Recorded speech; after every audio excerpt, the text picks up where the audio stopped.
திருநாளில் நாம் நமது பள்ளியில் இன்று 79வது சுதந்திர தின விழாவை கொண்டாட உங்கள் அனைவரையும் அன்போடு அழைக்கின்றேன்.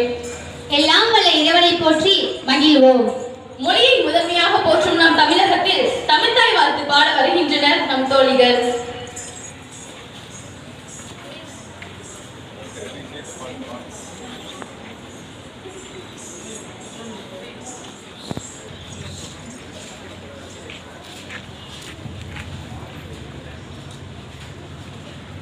Yeah.